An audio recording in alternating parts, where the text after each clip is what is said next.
Good evening, members, and good evening, ladies and gentlemen. Welcome to this meeting of Area Planning Subcommittee East. I have to read the following webcasting announcement.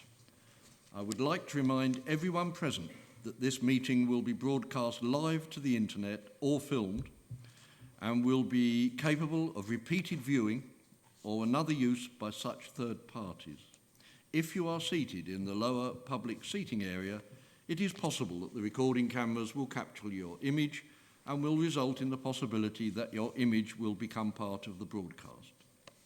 This may infringe your human and data protection rights, and if you wish to avoid this, you should move to the upper public gallery.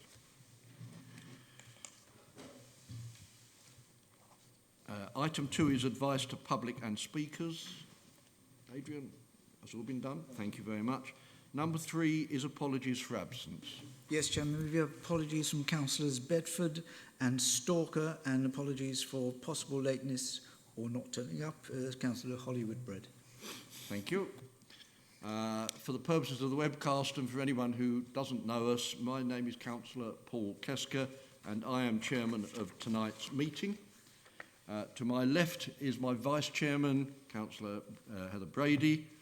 To my right is James Rogers, a Planning Officer, who will be presenting some of the cases and certainly leading us through the agenda. And to my left is Adrian from Democratic Services, who will ensure that the records are correctly kept and we're kept in order. And I'm afraid I don't know the young lady's name at the other end, but she's hopefully going to make sure that we are broadcast live to the world. So we'll go on with item 4, which is declarations of interest. Yes, Councillor Phillip. Chairman, a personal non-prejudicial interest on item number 9 due to the fact that I'm a licensed lay minister in training in the Diocese of Chelmsford. Is that the one I'm not hearing? Oh no, we are, aren't we? We are, okay. Any others? Yes, Councillor Whitbread. Thank you, Chairman. Item 13, a non-pecuniary, non-prejudicial interest.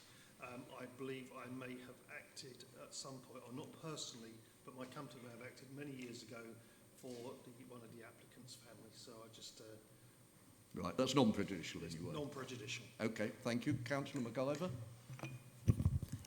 Chairman, thank you. On item 9, a non-prejudicial and non-pecuniary interest, as the applicant is known to me. But I will remain in the meeting and only. But you will not be withdrawing. I will remain in the meeting and I will also vote. It's just simply in my role as a county councillor. That's all. Okay, thank you. Anyone else? No, thank you. Number 5 is minutes, pages 9 to 14 of your agenda notes are the minutes of our last meeting. If there's no comments, can I sign them as a true record? Thank you very much. Item 6, do we have any other business? Thank you. Item 7 is to note the Epping Forest District Council Planning Policy Briefing Note from October 2021. 8, site visits. Is anyone going to ask for a site visit? No, I can see no hands up. Right, the agenda, I'm going to suggest we deal with the agenda in a slightly different order. Items 11 and 12 have been withdrawn, which leaves us with 9, 10 and 13. As we have other people and advice on number 13, I'm going to suggest that we change the running order and deal with application 13 on the agenda first. So, Mr. Rogers, would you like to start us off there? Thank you, Chair. I'm just going to start by sharing my screen.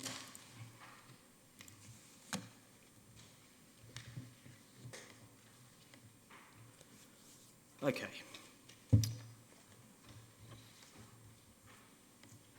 Okay, so yes, item 13 is Tilegate Farm in Magdalen Laver. The proposal is for the variation of a condition to a planning application that was granted in 2017 for the erection of 3 new dwellings. The condition to be varied is relating to planning drawing numbers and is interested in the design of the main dwelling, which we'll come on to. The application is before tonight's committee due to an objection from the parish council and a neighbour, and officers are recommending that planning permission is granted. So just to start off, this is an aerial view of Targate Farm. I will show the application site in a moment in terms of the red line, but this area here is where the application site sits. And as I said at the start, planning permission was originally granted in 2017 for the erection of 3 new dwellings on the site, and 2 of them have been built out, and they are located here. Since the original application, there have been 6 non-material amendments that have been granted, and the last of these was under EPF 2526/19 in 2019, and that proposal can be built out. The site plan in front of you shows the 2 already built out dwellings here,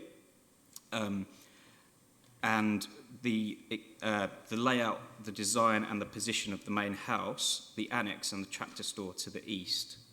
So the considerations for tonight's committee are limited to amendments, to the amendments proposed to the main house and nothing else. So this is the main house here.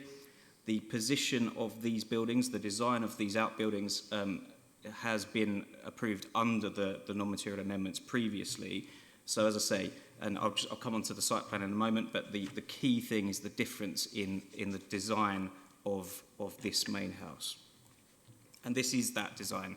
So this is the proposed site plan. As you can see, as I said before, the annex and tractor building haven't changed. They're exactly in the same position, the same design as the previous amendments. But you can see, and I'll just flick back to the original, to the latest amendment. So obviously the original showed this sort of distinctive H-type design, and this is the proposed difference. And again, just to reiterate, that is the thing of relevance to this application in front of us. So looking at the elevations of the main house, which were granted by the last of the amendments, and these are the elevations that were approved. And these elevations are those proposed under this application. So as you can see, quite helpfully, there's a red line to show where the amended drawings, let's say, that the approved ones already are higher and wider than what's being proposed here.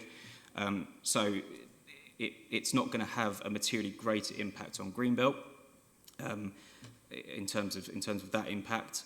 The design, again, it raises no particular concerns given that it's of a similar scale. It's of a grand design. It's got a similar bulk and mass, again, albeit slightly smaller than the previous detailed design. Again, that raises no particular concern.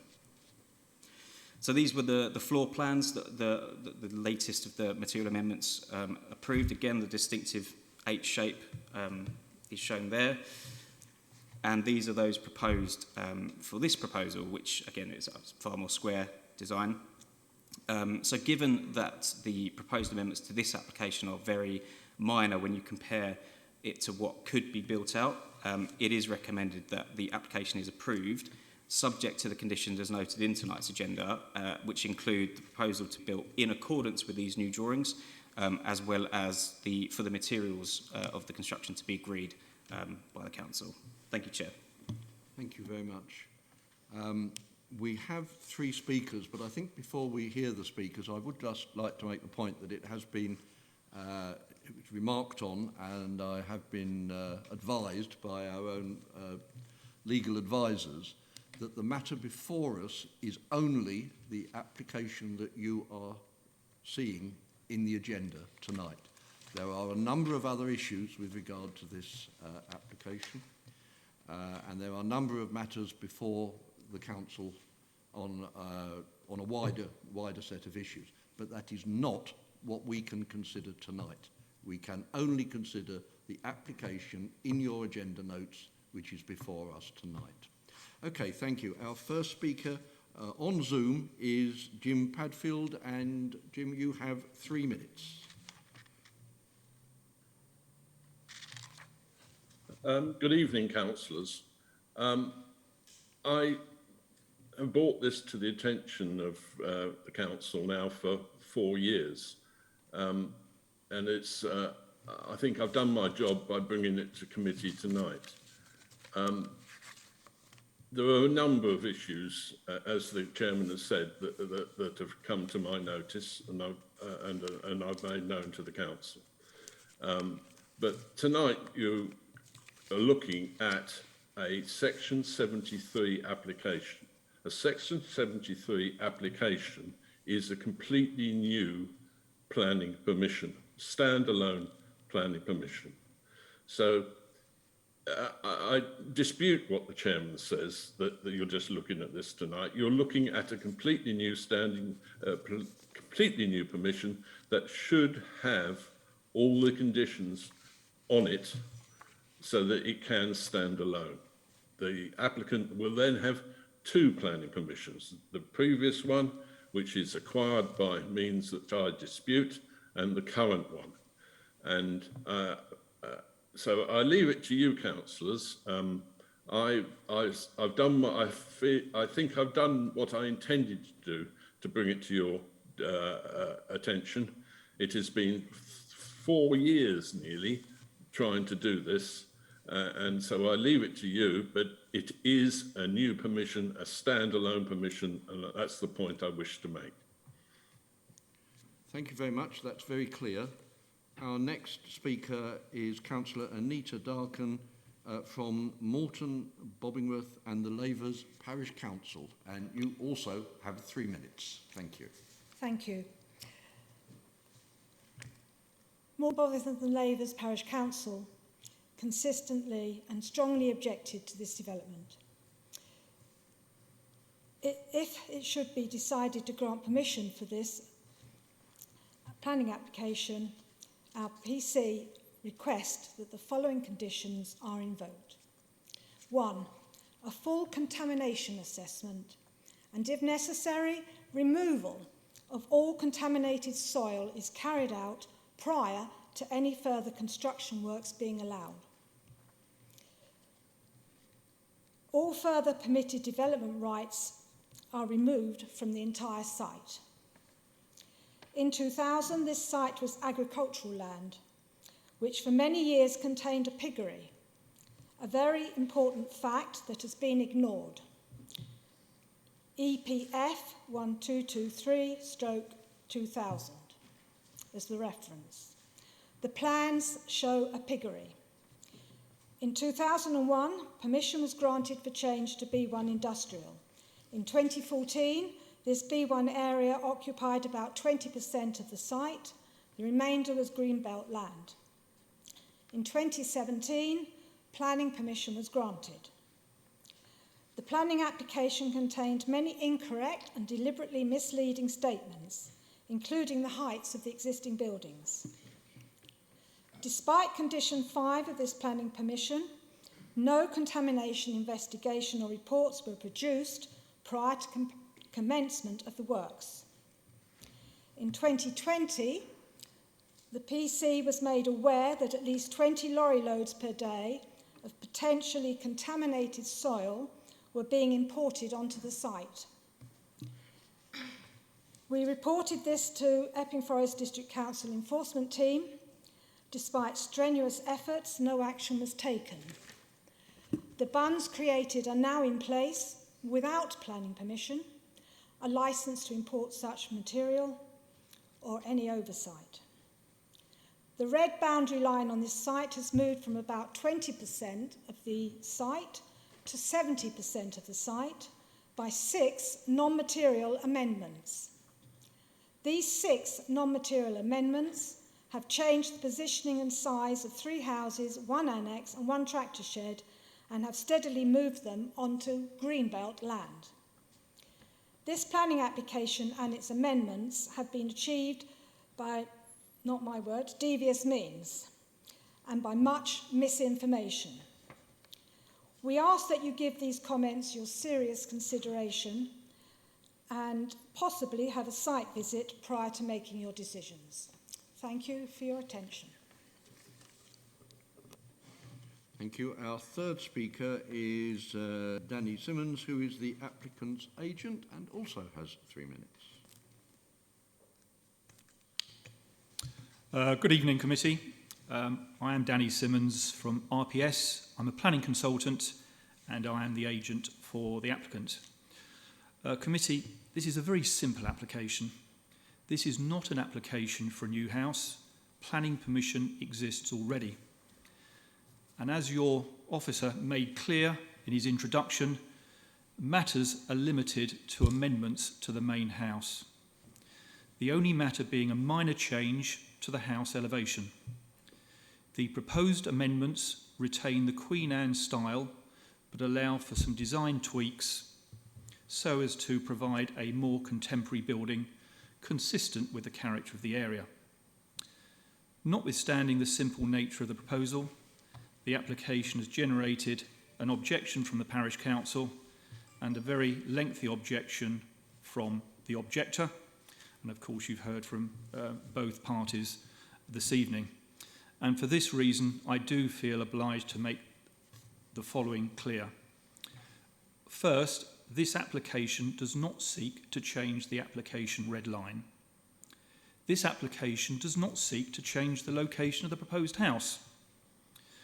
And in the representations, reference to overdevelopment is entirely misleading. Indeed, the scale, the height and the massing of the building are reduced. There is no increase in building footprint and therefore there is no greater impact on the greenbelt.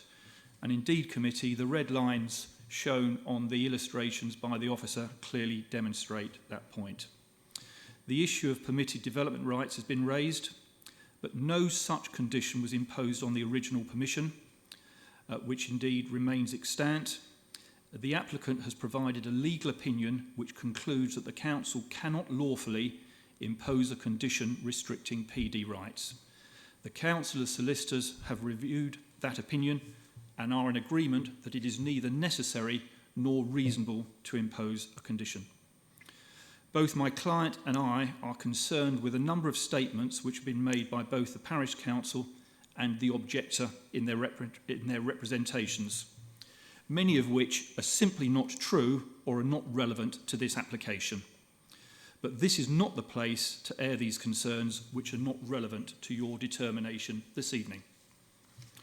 Accordingly, and with the utmost respect, you can completely disregard the objections from both the Parish Council and the objector, which will enable you to consider what is a very narrow and simple issue.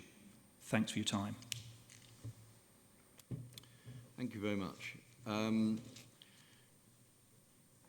Parish Council did bring up a quite different matter, which is the question of contaminated soil on the site. That again is not part of this application. I will simply ask Mr. Rogers, I can see no way we can introduce that into this particular planning application. How would that normally be dealt with? So it was imposed on the original consent in 2017, and because the scope of this application is only to vary condition 2 to do with plan numbers, it still bites, it still is relevant. So again, the only thing for consideration is the change in design of the main house. Okay, thank you. If there is an outstanding issue about contaminated soil, I take it that would be dealt with by enforcement? Yeah, I mean, given that there is a condition on the original consent that talks about unexpected contamination, if it's present, then yes, it could be an issue that could be looked into by enforcement. Okay, right, thank you. Members, the recommended decision is to grant permission with conditions. Councillor Hadley. Thank you, Chair. If you could just clarify for my benefit and also other members that we are tonight judging what is in front of us and nothing else. Nothing historical, just exactly what we see, which is an application to vary the main house, basically, by the elevations and the size. Correct? You're absolutely correct. Okay. In that respect, you've seen the reports and you've seen that the objectors have made a lot of allegations. And those allegations are being dealt with elsewhere at this minute. And it's not the place here for us to look at allegations or historical events, but to look at what we have in front of us. And what we have in front of us is quite a simple modification, with the elevations being smaller than before, the area being smaller, and possibly aesthetically better looking. We've also heard that the removal of permitted rights is not recommended and possibly not legal. And also, on top of that, the contamination issue where it mentions about future properties being built, well, surely that will be covered when the application comes in for those future properties, if ever. So, along with that, I have no problem in supporting this application. Okay, thank you. Other councillors? Councillor Phillip.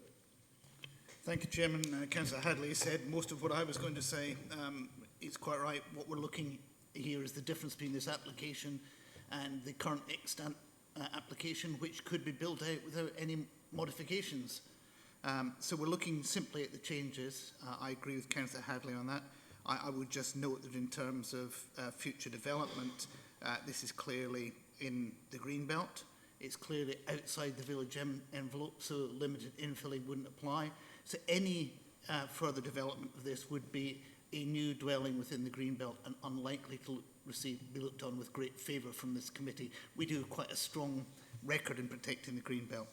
However, given the constraints of what we're looking at tonight, given what Mr. Rogers has said in terms of the contaminated land condition, I've checked back to the 2017 permission, and it is the same contaminated land condition. I'm happy to support the officer's recommendation on this, and quite frankly, I don't feel we've got an awful lot of option. Thank you. Both Councillor Whitehouses. We'll start with Janet Whitehouse. Go, Thank you, Chairman. I understand that we're dealing only with the House for this application, but what is the forum for those other issues to be taken up that the Parish Council and Mr Padfield brought to us? Thank you. Mr Rogers, I'm going to come back to you for this, if I might. I would make a guess it's enforcement, but am I right? It depends on the issue. So contaminated land is generally, when you get an unexpected contaminated land condition, it is the responsibility of the developer to make sure that you know is carried out in accordance with that. Obviously, any allegations or any allegations that this new consent, if granted, is not being done in accordance with the approved drawings, then of course enforcement can look into those issues. So yeah, that is the best recourse if there are further concerns. But again, just coming back to the history of the site, you know, these issues have been considered in other areas of the council, and you know, aren't relevant for the planning committee tonight. Yeah, Councillor Whitehouse, you want to come back? Wait a minute. Oh, you have. We keep hearing about these things being considered somewhere. What are these other areas of the council that are considering? I'd just like to be clear as to where these things are being discussed. There are serious allegations have been made. Just need to be clear. I know it's nothing to do with tonight's application, but where do the people concerned take it up? What are these other bits of the council that are dealing with it? Okay, Councillor Phillip. Point of order, Chairman. You have stated, the officer has stated, that it's not relevant to this committee. If Councillor Whitehouse wants to take it up, I suggest she speaks to the Service Director for Planning, or potentially one of the senior management team outside the meeting. Or even the monitoring officer? Or the monitoring officer. Yeah, that's John Whitehouse next, and then Councillor McIver. Thanks, Chairman. Yeah, there have been a few references to design in the discussion so far. Councillor Hadley said it was aesthetically better than the existing planning permission, and we heard that it was in line with local character, which isn't something that jumped out at me when I looked at the design, given the rural nature of the area and what I've seen of nearby buildings. So could you just hear a bit more about the design approach and why it's felt to be a high quality design? Can we get the drawings back? Yes, of course. Thank you.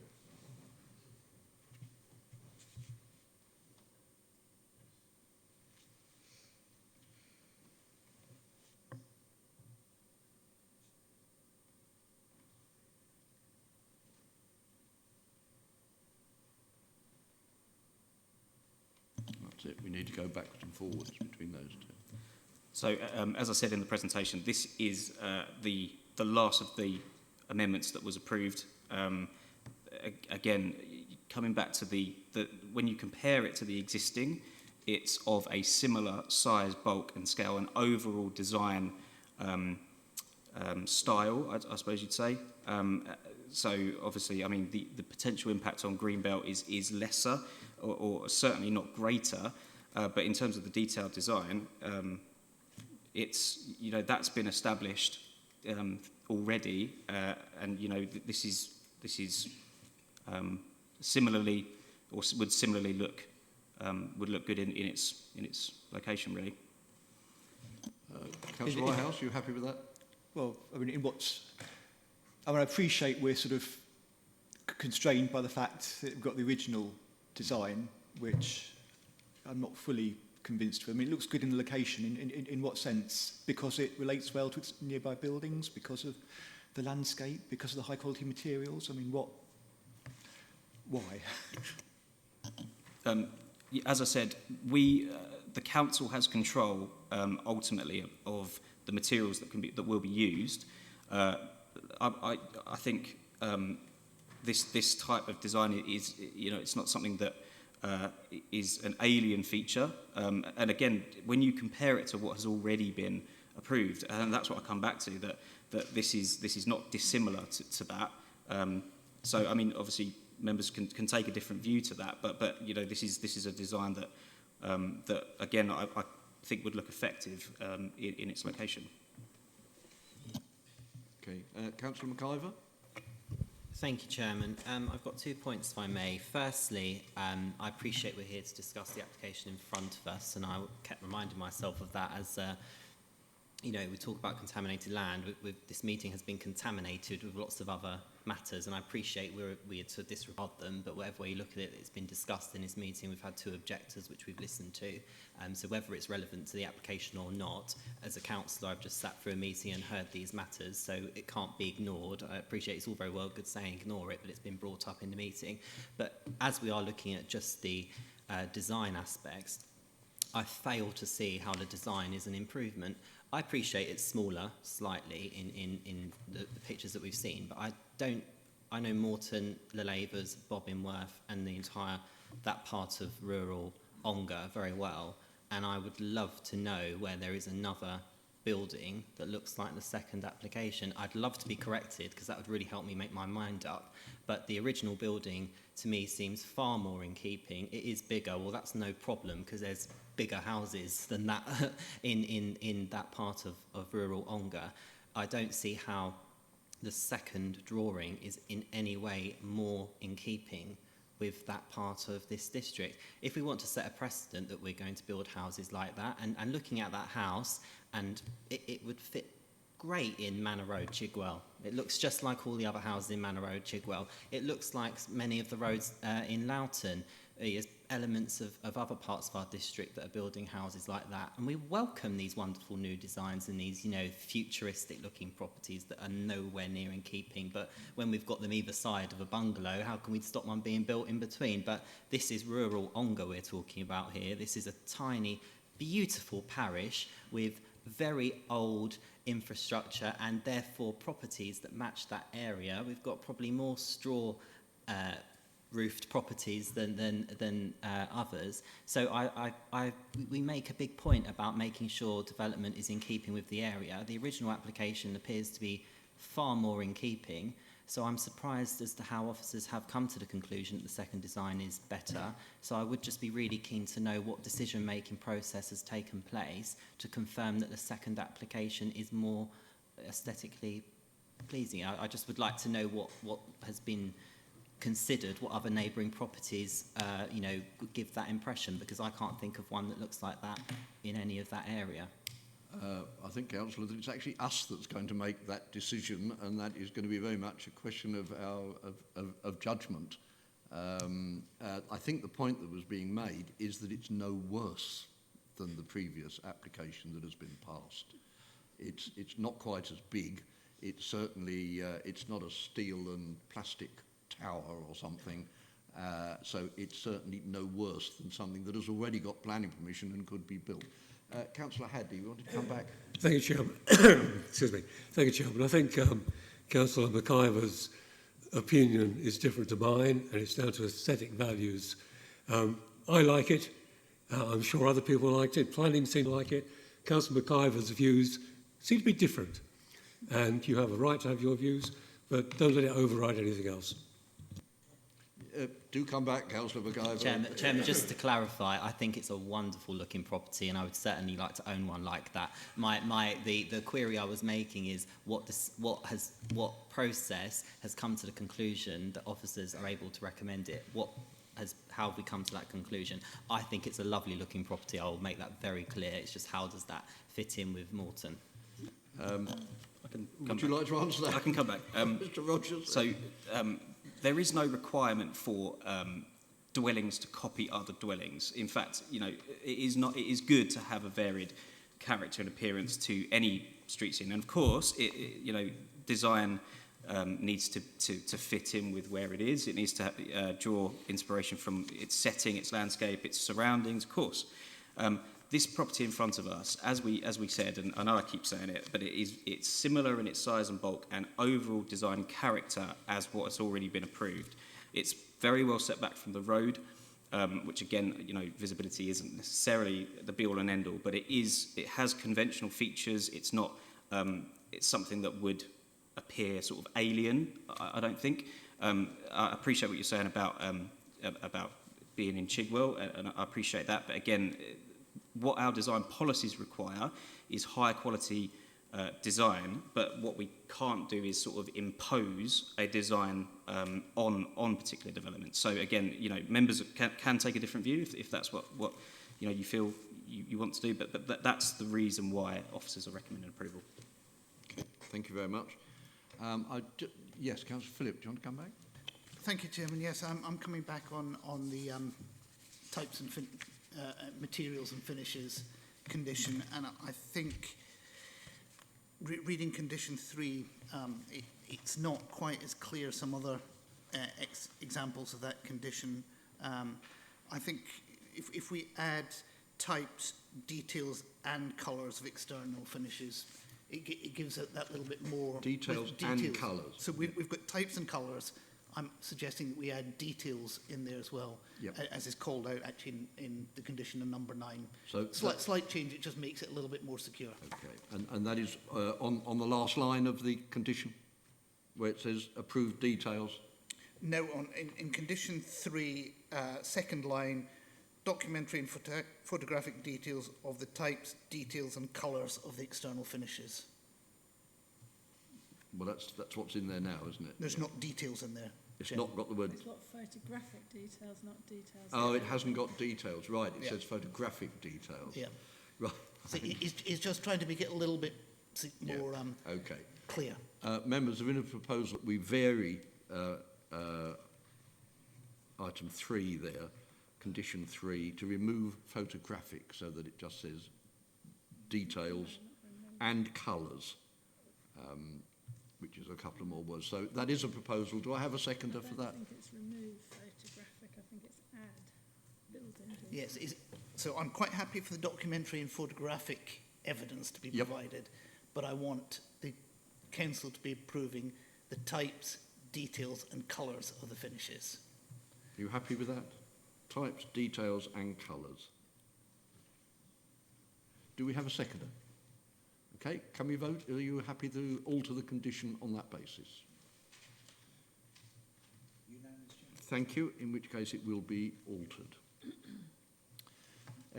Well, members, if we have no other councillor wishes to speak, I note condition 5 deals with hazardous material, and I understand from Mr. Rogers that the question of toxic or hazardous material from the first application is still extant as well and must be taken into consideration. Correct. So on the basis that those conditions are still there and should be looked into, the proposal is that we grant permission with the conditions.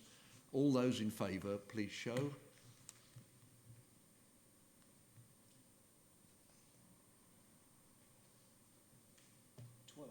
you. Against?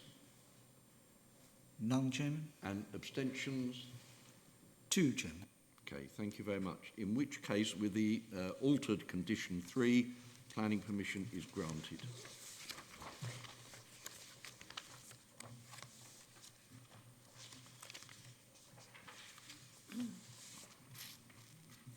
Right, we will now go back to item 9 on the agenda, which is number 0040, stroke 18. Shows how long this one has been waiting.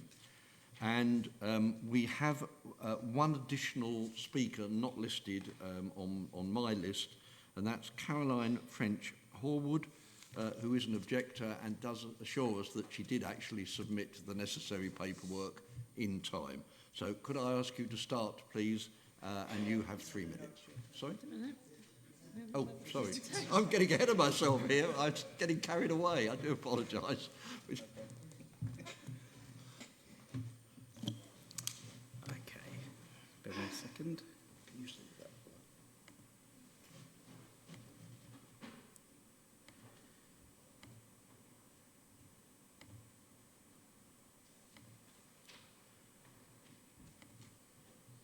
Okay, excellent. Okay, yes, so item 9 is EPF 0040/18. It's the Parish Church of St Mary's and All Saints in Lambourne. The proposed development is to erect a new church and community centre on land adjacent to the main church. The application is before tonight's committee due to an objection from more than 5 neighbours, and officers are recommending that planning permission is granted. So first of all, starting with the application site. The application site is located on Church Lane, which is approximately a kilometre-ish to the south of Abridge. On the site at the moment is a Grade 2 star listed church. It has an open and rural character in terms of the surrounding area, and unsurprisingly it is within the boundaries of the Metropolitan Greenbelt. This is the application site. It's this small strip of land here. And the blue area shows the area of land that's also under the applicant's control. So here is an aerial view of the site.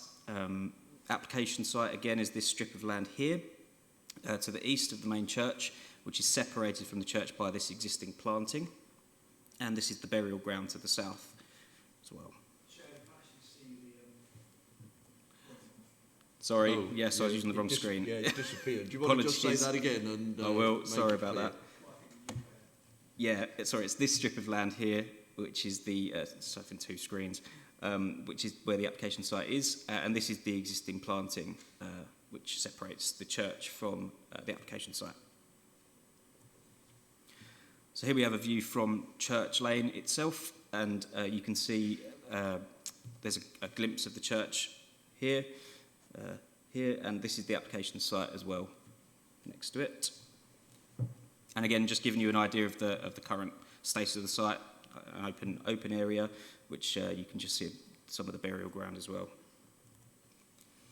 And this is the view from the application site of the church from the application site, and you can see the existing planting that exists. So, as I said, the proposed development is to erect a new community and church building on land directly adjacent to the church. It will have a floor area of 40 square metres. The building will be used for oratory services, rooms for people to meet and pray, opportunities for Sunday school, a place to study, and will be used as extra space during larger worship events in connection with the main church. And here is the proposed north elevation, so from Church Lane itself. The building has a relatively modest size. It's 3 metres to the eaves with a 6 metre ridge height, and has a simple gable-ended design, clearly subservient to the Grade 2 star listed church adjacent. And finally, this is the rear elevation of the building, which on the rear here, it will be a glazed area here with aluminium frames. So it's fair to say that this is a finely balanced case on the main issues which are relevant, which are the greenbelt and the historic character of the site. So firstly, regarding the greenbelt, the officer's report is very thorough, but the salient points are that this particular development is clearly inappropriate in the greenbelt. It doesn't comply with any exception given by the MPPF or our local plan, and would cause additional harm to openness. And these harms must be afforded significant weight against the proposal. So very special circumstances are required to clearly outweigh these harms. The main church, as I said, is a Grade 2 star listed building.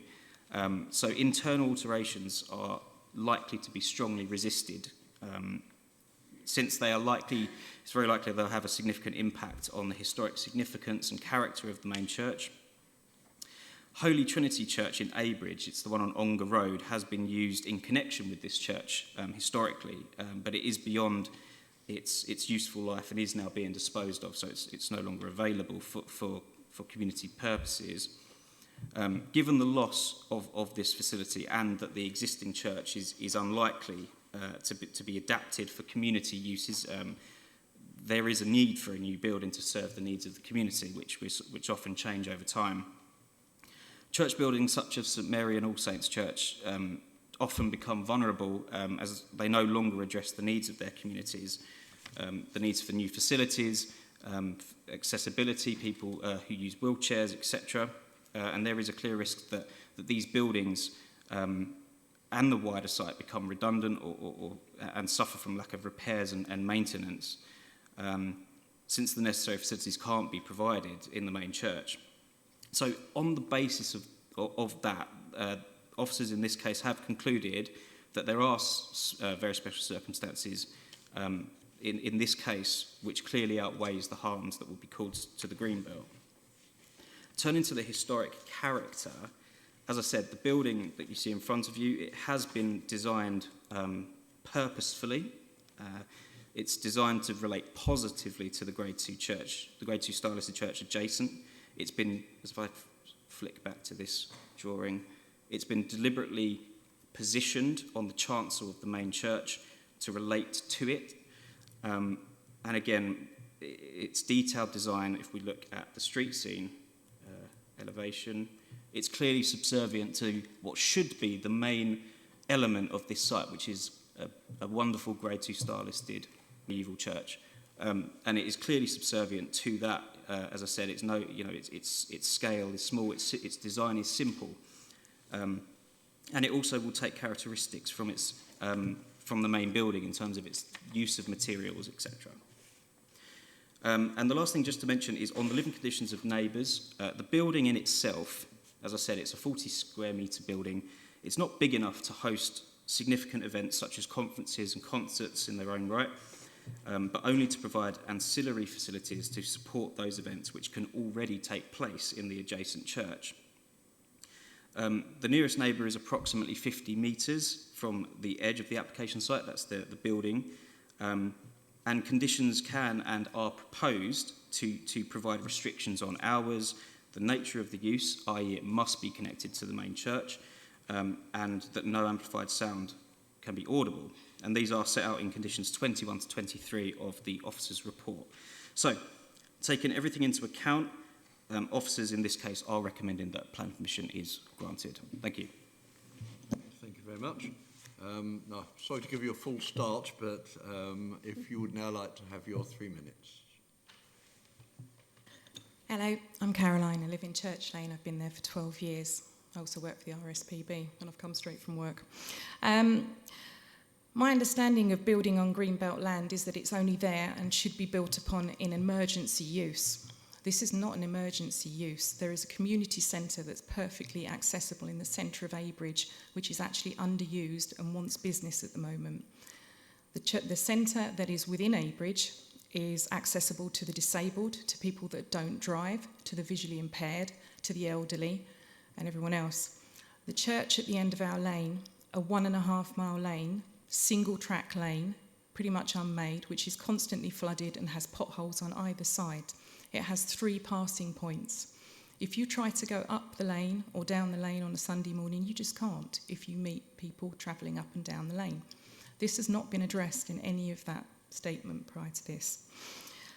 The uses for the new build on an outstanding area of beauty and heritage are for teas and coffees. They serve teas and coffees in the church perfectly well. I've been a parishioner. I know that that happens quite functionally within a beautiful church. Reflection and prayer and quiet space, is that not what a church is for? Why would you need a separate building to sit in and pray when you've got a perfectly good church? Driving up and down the lane I've mentioned, it's just increased traffic. I can't understand how that can be just ignored.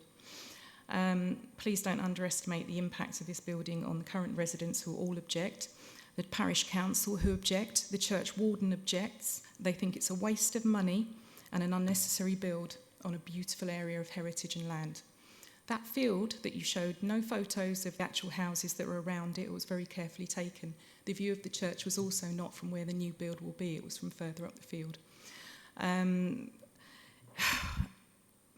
The vicar has spoken locally about it being used for mothers groups and yoga groups and other things which aren't on the list.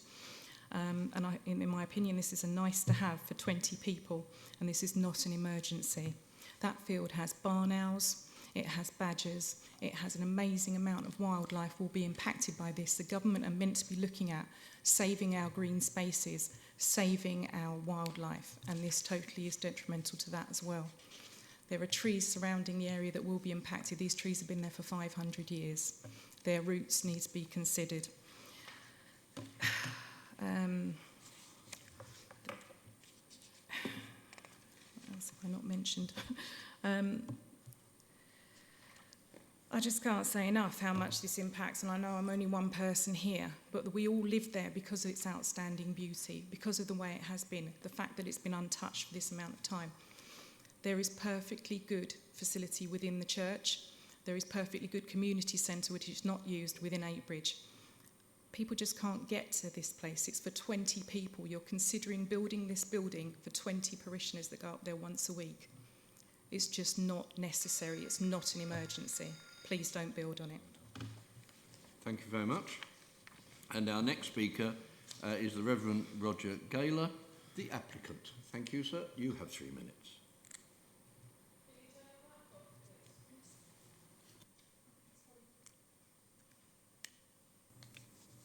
Thank you, Chair. St Mary and All Saints, Lambourne is, as we heard, a Grade 2 listed building which is 902 years old. The existing church community are mindful of that heritage and the responsibility it holds, and wish to keep that alive and ongoing. The church will hold 100 people, and so access to along Church Lane has been there for time immemorial to allow for 100 people to get up that lane. However, as we move into modern times, health and safety and other requirements mean it's not desirable to wash cups up in a sink which is in the toilet. The toilet itself is just about hanging on into what was the old vestry. Offering refreshment at the back of church, especially in these COVID times, has been a very hazardous business. And we can no longer have a creche or a Sunday school that uses the upstairs gallery because of the dangerous stairs. And so we are have to look at other ways of moving forward, but we wanted to preserve the nature of the church, but also the requirements of the modern age. The proposal is not really for a church and community centre, which I think has misled people in the title. It really comes from the need for a toilet refreshment building in a field which is used as the car park. It would take the opportunity to have space for quiet prayer. Anybody that goes into the church without heating knows that it is difficult to stop there for any length of time. It's all right in the summer when it's hot. It would be, as we've seen, at a lower level than the church and screened by the hedge. All-weather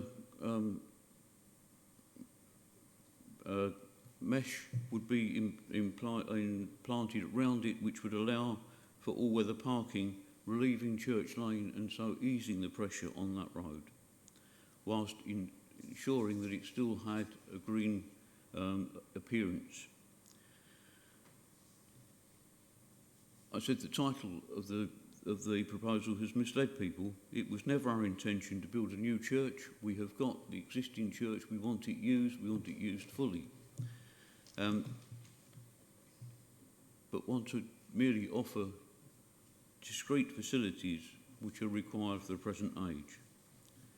You will see that from the date that it was in 2018 that the application first went in. This has been no...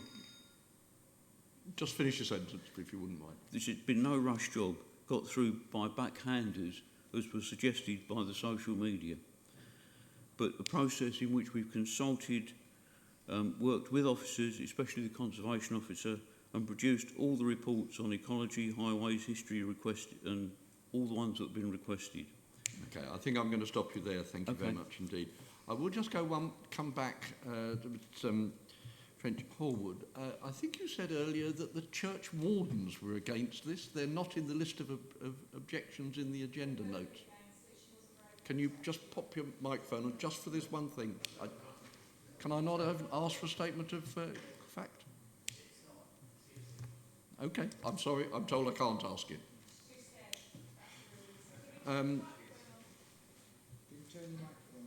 Can you turn your microphone off as well? Well, in the absence of that clarification, the recommended decision is to grant conditions. Councillor Rolfe. Thank you, Chairman. Let me say that I endorse everything the Vicar said just now. This has been going on for over 4 years. During this time, we have had things, all sorts of checks. I can't agree with the objector that this has only just started or something that was said to that effect.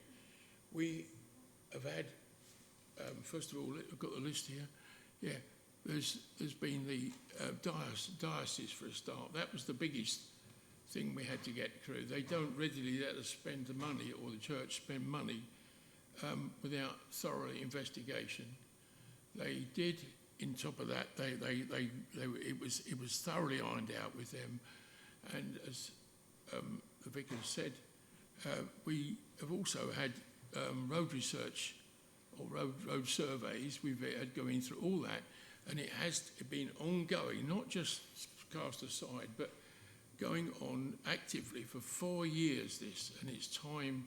Well, we wanted our day in court. Actually, I think that's fair to say. There is no, and I don't, anybody can have their own objections, I know, and whatever they think, but some of what was said earlier by the objector, there's about 20 people and all this sort of thing. It's a very well supported church there, it really is, as indeed the other one for Stapleford is not far away, but that's the point. It's not the point. It's a 900-year-old church. We had big celebrations 2 years ago, and there are plenty of people who use it as the church, regularly. I even go myself occasionally, but not rather than the one in Epping. But having said that, I just don't think that it is valid for one person to say, well, okay, we object. Okay, it's fine, that's their right. But there is not a real element of truth in what was said, in my opinion. I'm sorry, you can't come back on us now. Okay, well, all right, I'm not calling anybody a liar, but perhaps it was a misunderstanding, but you definitely objected to it, and I take somewhat umbrage at that, but that's only my view. But before I go on and start repeating too much, I just want to say that this has been thoroughly investigated, and everybody else seems to approve of it, except a minority. And I will say, because it may not be mentioned today, about the local comments on social media that have been there. I don't follow social media myself, but a lot's been reported, and these are coming from some people miles away, nothing to do with it.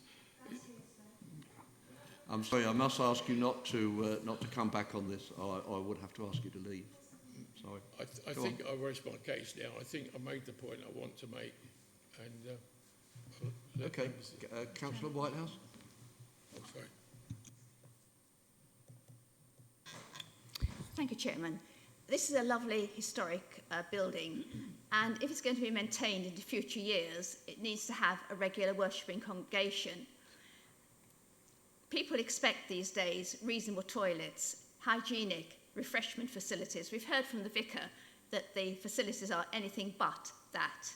It also needs a place where children can meet during services. They can't go down into Abridge to some village hall there. It's too far away. And I think this is a reasonable building. It looks very subservient to the main building to me. Obviously, it's a change. People don't like change. But if this church is going to be maintained in the future, it needs these facilities in order to grow and be viable. So I will be supporting the application. Okay, thank you. Okay. Councillor Brady first, and then Councillor Mackay. Thank you. Could I just ask the planning officer about the trees and the wildlife? Because, yes, I do know the area extremely well as well. Are there any trees to be cut down? Have they got TPOs on them? Are they all protected, please? Thank you.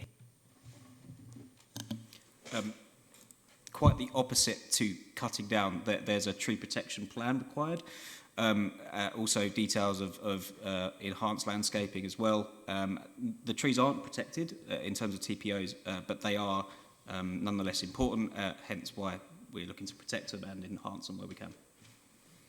I'll just come back on that. So that the trees are not protected at the moment, but they are not going to be touched. I presume they all are owned by the Church of England anyway, and it's their own building, so it's up to them what they do on that front. And then if I could just add to that I have been to lots of functions over the years at that exquisite church, been to wonderful flower festivals. There is the most fantastic community spirit that you have in that village. It's absolutely wonderful. It's a long way to go up that road, but it's worth it when we get there. The flower festivals are amazing, the stalls, the general atmosphere of everything to do with the village going up there. Yes, it's inconvenient. It would be more convenient if your church had been built, well, you know, the village wasn't there, was it, 900 years ago in a different place, but it is where it is. It's absolutely beautiful, and I would second that. I do believe churches need these extra extensions. In fact, the church that I go to occasionally is a grade 2, and we actually built our extension onto the church. It's actually attached to our church, and you'd never even know it had been built. You'd think it was 600 years old like the rest of the church. So the fact that this has been, because it's such a special building, that it's actually being sympathetically built further away. Yes, it's unfortunate. It's a pretty little grassy car park, but if all the trees are staying intact and everything else, I will be supporting this. Thank you. Councillor McIver. Thank you, Chairman. I won't echo too much what Councillor Brady said. I completely hear everything she said, and also will completely testify that there is one place in this district that absolutely makes my heart beat faster, and that is the parish of Abridge, because if there's one place that knows how to do community, it's Abridge. Just drive through it in December. Bearing that in mind, on a planning basis, I was originally, I'm quite familiar with that road, and it is a very long road, and I've attended many events there, notably recently a very busy funeral, and whilst, yeah, it's an old road, it's a narrow road, it's far from impossible. Otherwise, you know, these events wouldn't take place. You know, ultimately churches are places for people to come together, and for a number of reasons, and it's possible. I know there are residents that live on that road, but you know, in my opinion, not an enormous amount to still the opportunity for this church to be brought into the 21st century in many respects, in terms of being able to provide appropriate facilities. I'm a big fan of protecting our green belt, and I will never shy away from defending it. However, we do have to look at circumstances where it is appropriate to build in the green belt, and I think that this is actually a very respectful development because, as Councillor Brady has pointed out, it's not actually touching physically the church itself. It maintains the integrity of a building that's 900 years old. If that's the case, then that's quite right. And I'm sure that church stood there before many of the dwellings that there might be home to some objectors. So as far as I'm concerned, the church was there first, and this provides an opportunity for us to be reassured that a very important integral building, which is part of the fabric of this country, is restored. Because we see many occasions where churches become unviable and they go, and they become, they get developed into residential or potentially close and remain closed. So as far as I'm concerned, this is making a very important community asset fit for the future, so the people of Abridge and Lambourne and surrounding parishes have this very cherished facility forever. So as far as I'm concerned, this is making very essential community assets sustainable. If we're going to complain about the highways concerns, if it's only 20 people, then I can't foresee it being a major highways issue in terms of capacity. And I sincerely hope that it's more than 20 people that benefit, and I'm quite confident as our communities grow with our emerging local plan that there'll be far more than 20 people that benefit from this. And I do not think it's in any way feasible to consider having an event in the church and just assuming that it's automatically convenient for people to then drive to Abridge Village Hall. I appreciate there must be that arrangement at the moment, and it's a great facility in Abridge, but as our communities grow, we need more good facilities. So I will be supporting this application, and I'm very pleased to see that a very important building hopefully will be fit for the future. Thank you. Councillor Phillip. Thank you, Chairman. I will be quick. I think there's a number of points on this that do need to be called out. There is definitely a need for the ability to have a closely located building separate from the church to facilitate a number of services in terms of where you want a junior church to be operating. If you've got a grade 2 star listed building that's 900 years old, you probably don't want to be doing messy church in that. Like Councillor Brady, my particular church has a parish centre actually physically attached to the church. That would definitely be less good in this case. And I think the condition number 21, which says that the building is permitted only for uses directly ancillary to the services and events within the church, gives the protection that residents want against it being used particularly for other things. Given all that, given its location, given its subservience to the building, I think this is the best option that we can have in case of what we're doing, and noting that if it was actually with about 20 metres to the left in the consecrated ground, we wouldn't have a say anyway, because it would be a diocesan faculty for that one. So I think this is the right thing to be doing. I think it improves everything, and I will be supporting the application. Thank you. Any other councillors? No? In which case we'll go to the vote. The recommended decision is to grant permission with the conditions as shown in the agenda. Those in favour, please show. Unanimous, Chairman. Thank you. In which case planning permission is granted. We'll now go on to item 10, which I believe is being presented by a separate planning officer on Zoom. And yes, that's correct. That is Mr. Ahmet. That's correct, Chairman. Thank you so much. Good evening, members. Yes, item 10, bearing reference number EPF 257919, refers to Spencer's Farm in Stapleford Abbots. Before I progress the actual presentation, I'd like to draw the attention of members to for a few updates. The first update really relates to the red line plan provided at page 29 of the agenda sheet, the agenda pack, sorry, which is in fact actually different to that which would comprise the application site. It's actually incorrect. The officer presentation, which will follow shortly, will actually show correctly the application site more clearly. Second, on page 33 of the agenda pack, there's a repeated condition, which is a duplicate. It's number 19. So obviously 18 and 19, as you'll see, are identical. In fact, one of those should just be removed. And also drawing attention to members is the last paragraph under subsection of refuse storage on page 40, which actually should refer to compliance with an adopted local plan policy CP5 and not U2B and U3B as published. Also, following the publication of this report, we have received a further written representation from the residents, occupiers of Oakwood, which I will show you where they are in relation to the plan in a second, which they're basically clarifying or seeking to clarify that their property is actually within 10 metres of the access road, and the resulting impact of this on their amenity must be considered. There are no other further issues that have been raised by third parties or statutory consultees since the publication. So now just turning to the actual presentation. So this is the application site delineated by this red line here. That obviously incorporates obviously the access road onto Oak Hill.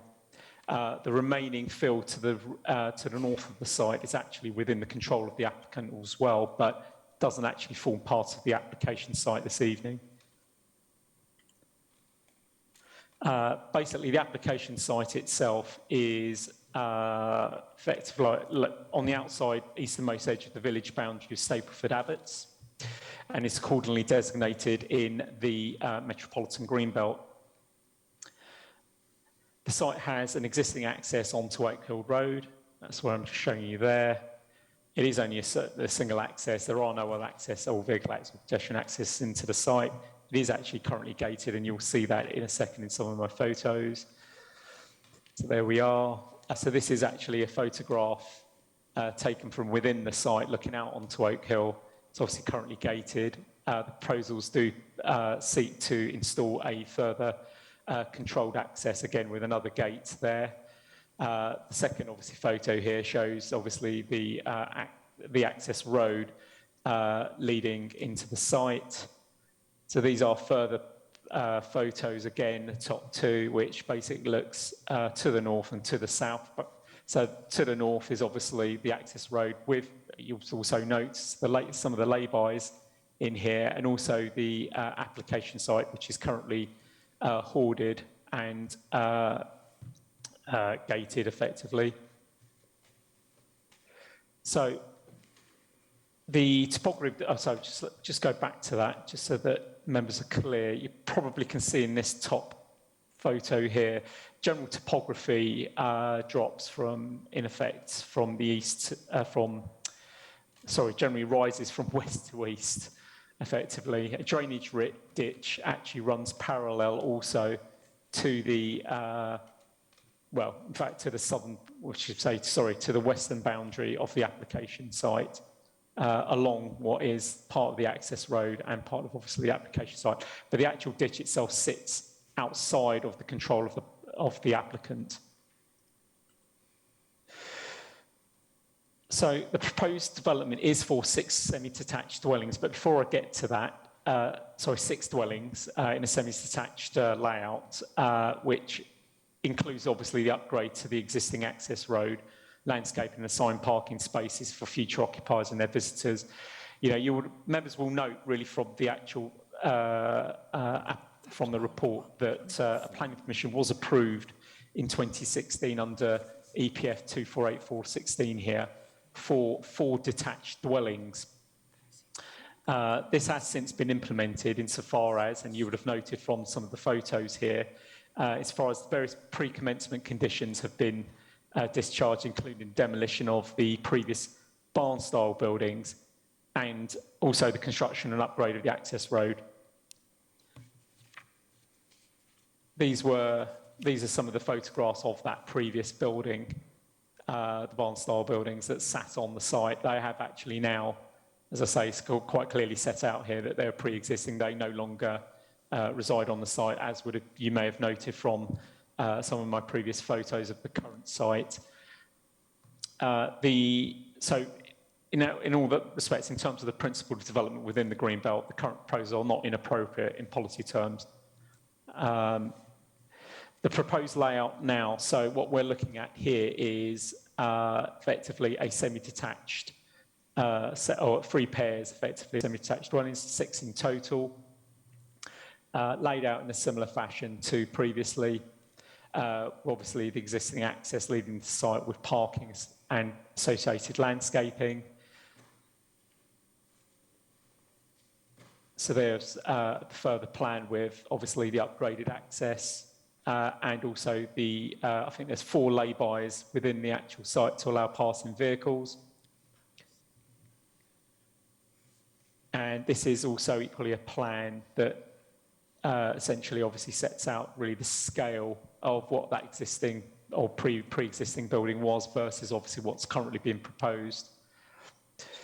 I mean, the 6 dwellings themselves, so if I roll back to this image here, they're typically suburban in scale, design and appearance.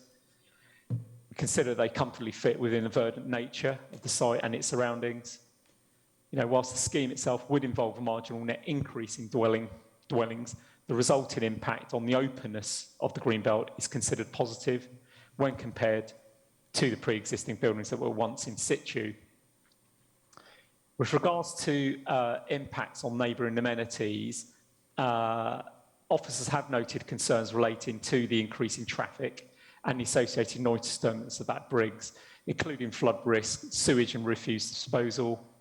The officer report clearly addresses each of these matters and conclude that the resulting impact on residential amenity, would be acceptable subject to appropriate conditions where necessary. With regards to the impacts on the SAC, the officer is satisfied that on both the project and cumulative basis, significant effects arising from the proposed development could be mitigated by conditions of financial contributions as indicated. Overall, the application is recommended for approval by officers subject to planning conditions and Section 106 secure financial contributions to support the monitoring and mitigation of the effects of air pollution on the SAC.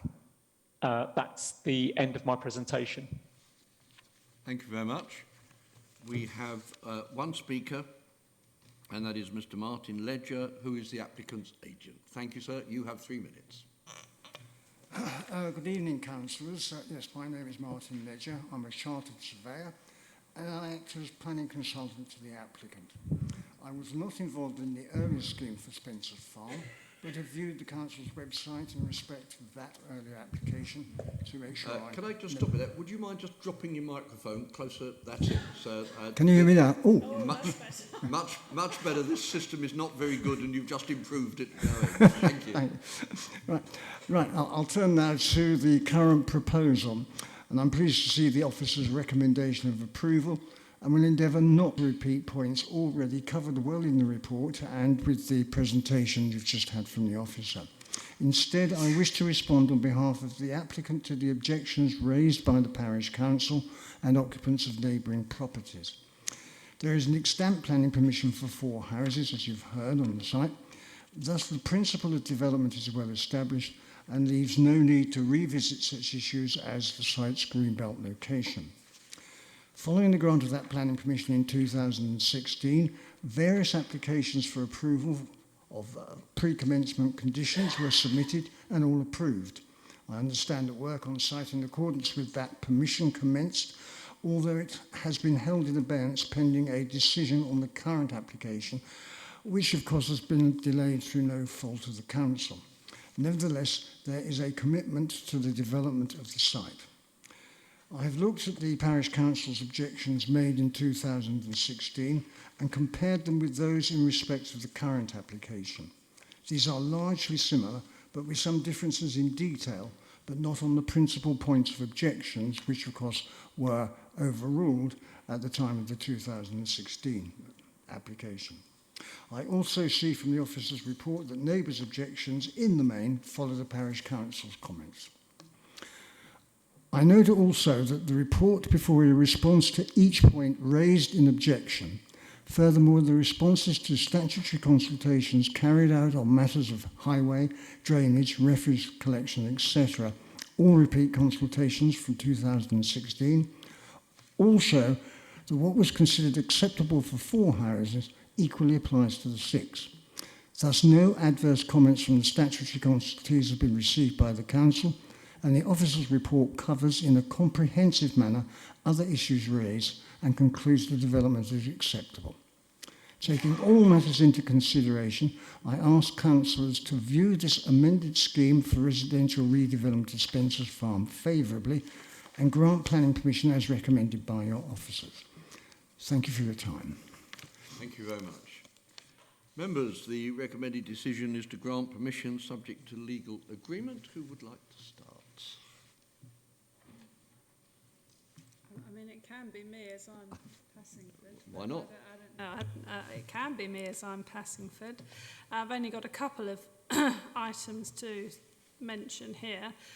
Just slightly confused by the planning officer there saying it was a normal suburban, I thought I heard him say suburban or urban design for the houses, which brings me back to Councillor McIver's previous comments on a previous application, that this is actually in a greenfield site. It is on the edge of Stapleford Abbots, but there are green fields in front and behind and all the rest of the way around it. So I know we're not here to discuss the design, but I would just plead with them to not make it a suburban urban. They look all right on the plan, but I hope they will fit in with the rural setting there, that's all.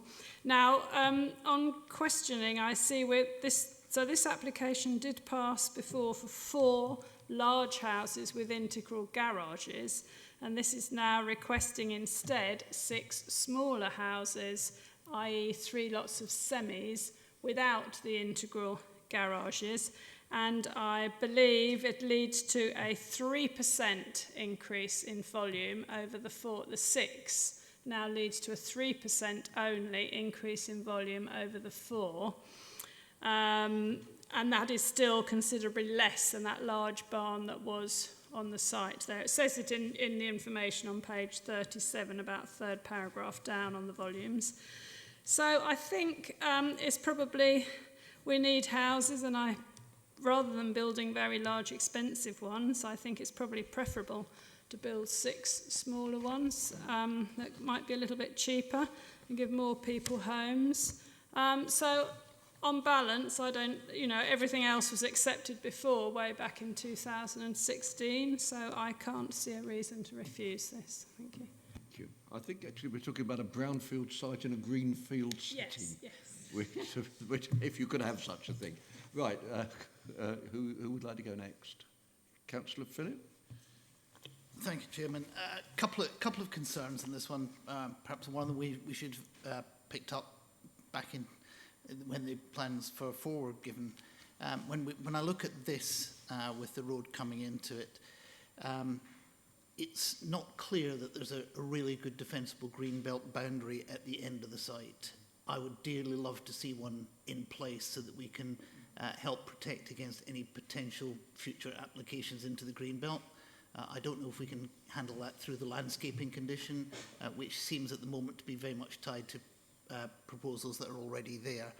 And when you look at it there, again, at the end of it, you don't see something protecting, giving us a green belt boundary, not in that one, but on the right-hand side of this screen where you see the houses. I think it's after those houses is where you hit the big field. It'd be great to have a green belt boundary, roughly where that cursor is, something that's defensible. I think that would significantly improve this design. And also looking at condition number 12, which refers to the electric charging points.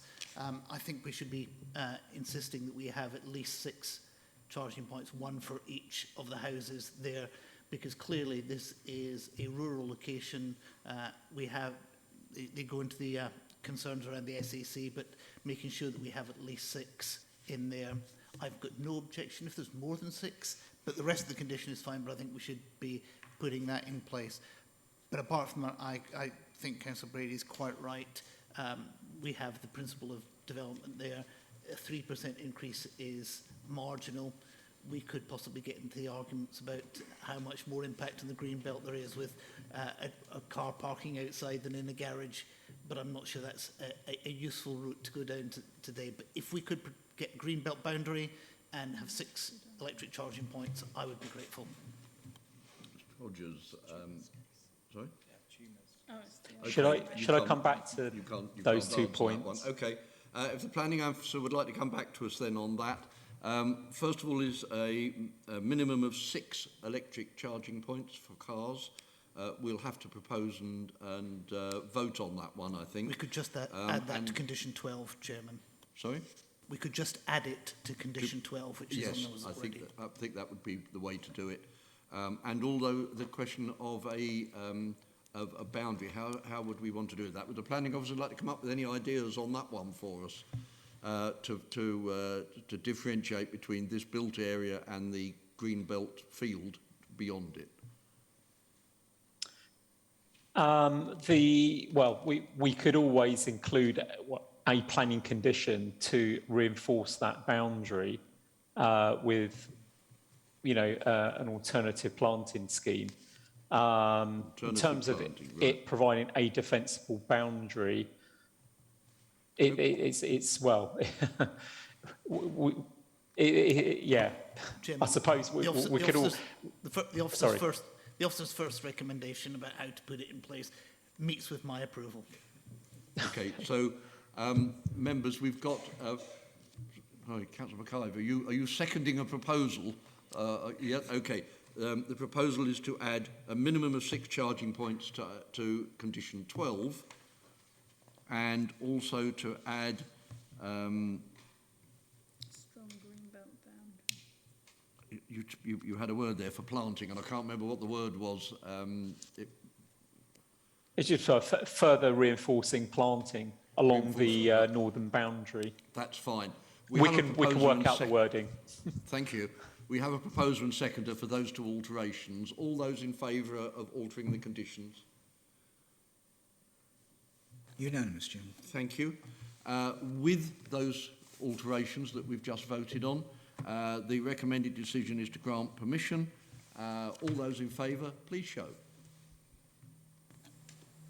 Unanimous, Jim. Thank you very much, in which case planning permission is granted.